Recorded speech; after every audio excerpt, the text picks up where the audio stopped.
Bienvenue sur Africa 24 dans cette nouvelle édition du Non-Stop Info. Voici les titres de l'actualité.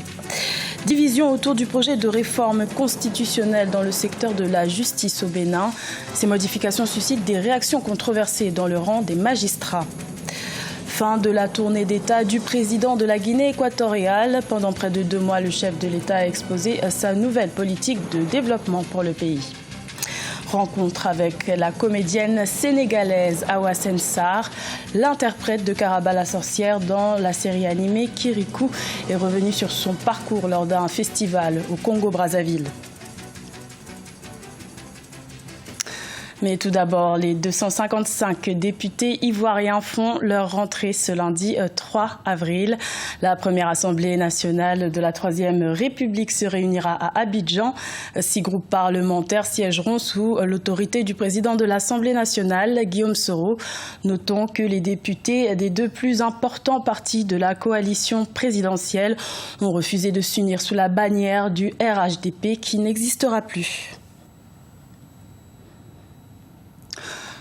Au Bénin, le projet de réforme constitutionnelle porté par le président Patrice Talon touche également le secteur de la justice. Les modifications proposées ne semblent pas faire l'unanimité auprès des acteurs du 3e pouvoir, c'est-à-dire des magistrats. C'est un reportage de notre correspondant Lefti Ounou, commenté par Idlet Mirabel Bissou. Au Bénin, le secteur de la justice n'est pas épargné par les réformes contenues dans le projet de loi portant modification de la Constitution proposé par le gouvernement du président Patrice Talon. La session parlementaire qui se consacrera à l'examen du projet de loi de la révision constitutionnelle s'ouvre ce mardi 4 avril 2017.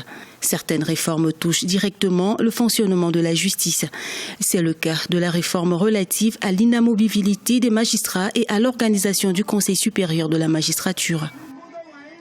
Inamovibilité du magistrat, c'est-à-dire on ne peut pas le déplacer comme ça.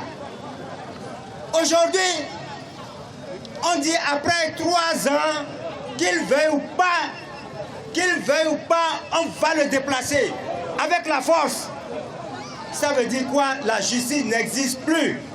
C'est la présidence qui devient la justice. Le projet du gouvernement portant modification de la loi fondamentale comporte 43 dispositions modifiées et 15 articles créés. À travers une séance d'échange et d'appropriation du projet de révision constitutionnelle tenue ce samedi 1er avril 2017, le ministre de la Justice, de la Législation et des Droits de l'Homme, le professeur Joseph Diobénou, a donné les raisons qui font de la mutation envisagée dans le secteur de la justice. Ce projet dit qu'il n'y a pas de magistrats dans notre pays dont la composition génétique est de rester dans la partie septentrionale du Bénin. C'est ce que ce test dit. Ce test dit que, alors qu'il est difficile, et les magistrats le reconnaissent, il est difficile de déplacer un magistrat du siège contre sa volonté. Ce test dit, trouvons un élément de facilitation de mouvement. Le projet de loi portant modification de la Constitution du 11 décembre 1990 impacte toutes les institutions judiciaires de la République. Rappelons que la Commission des lois avait jugé le projet de révision de la Constitution recevable le 30 mars 2017. La Guinée équatoriale adopte une nouvelle politique pour le développement du pays. Le président Teodoro Obiang Basogo a exposé son projet lors de sa tournée d'État. Sa dernière escale était l'île d'Annobon, située à quelques kilomètres de la capitale Malabo. Reportage de notre correspondant Léopoldo Enemempaswe. La tournée du président Obiang Basogo dans toute la Guinée équatoriale a pris fin ce week-end sur l'île Annobon. Comme dans les villes visitées, le chef de l'État équato-guinéen a procédé à l'inauguration d'infrastructures socio-communautaires.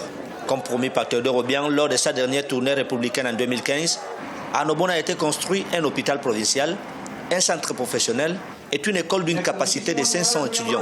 De même, a été réalisé l'agrandissement de la piste de l'aéroport de San Antonio de Palais.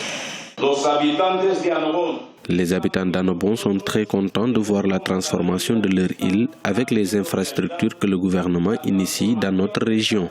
Nous ne pouvons que soutenir la politique de notre gouvernement.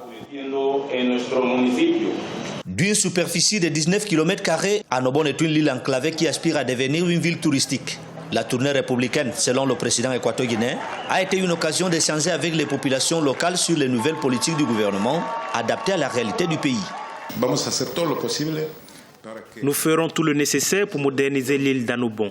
Je pense que nous devons transformer cette province pour qu'elle devienne un centre de développement touristique pour la Guinée équatoriale. Malgré les difficultés géographiques, le chef de l'État a promis la création et la construction de 2 districts urbains pour décentraliser l'administration de la province d'Annobon. Au cours de cette tournée républicaine, Théodore Obiangema Basoro a parcouru l'ensemble du pays en 2 mois. Également dans l'actualité, le Sénégal a annoncé avoir enregistré un résultat net des banques et des établissements financiers de près de 63 milliards de francs CFA en 2016. Avec une densification du réseau de 486 agences, le secteur bancaire sénégalais aurait progressé de 22,4% en une année. Le Festival international du livre et des arts francophones s'est tenu du 28 mars au 1er avril au Congo-Brazzaville. La comédienne sénégalaise Awa Sensar, l'interprète de Karaba, la sorcière, dans la série animée Kirikou, a profité de cet événement pour revenir sur son parcours. Reportage de notre correspondant Deva Panzo.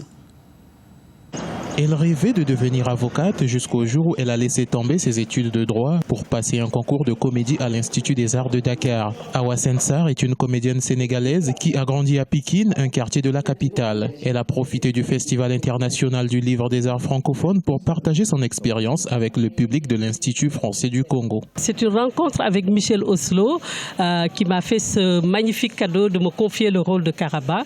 Et quand je faisais le rôle de Karaba, je ne savais pas que le film aurait un tel retentissement, mais tant mieux, j'en suis contente. Les questions de sorcellerie, c'est toujours lié à des femmes tabassées parce qu'elles sont des sorcières. Mais je pense qu'au-delà de tout ça, il y a une autre question, c'est juste ces questions de violence sur les femmes qu'il faut combattre. C'est à Dakar, dans un minuscule bureau où elle tentait de mettre sur pied une petite compagnie de théâtre privé, qu'elle reçut la visite de Michel Oslo à la fin des années 90. Ce dernier cherchait une sorcière pour la série Kirikou qui a officiellement été présentée au public le 9 décembre 1998. Le public s'est réjoui de la présence d'Awa Sensar ou Karaba la sorcière. D'abord en la voyant physiquement, elle détient spécifiquement l'air d'une sorcière aussi, par sa coupe de cheveux. Ça a été un moment émouvant qu'on a partagé avec elle, de la connaître. On ne l'avait jamais vue. Awa Sensar a participé à une autre aventure cinématographique en dehors de la série Kirikou, notamment Fatkine d'Ousmane Sembène. Mère de 2 filles et d'un garçon, elle compte profiter de chaque événement pour transmettre son art aux plus jeunes. Ce journal a été réalisé par l'ensemble de la rédaction. Merci de votre fidélité. Retrouvez dans un instant une nouvelle édition de l'information sur Africa 24.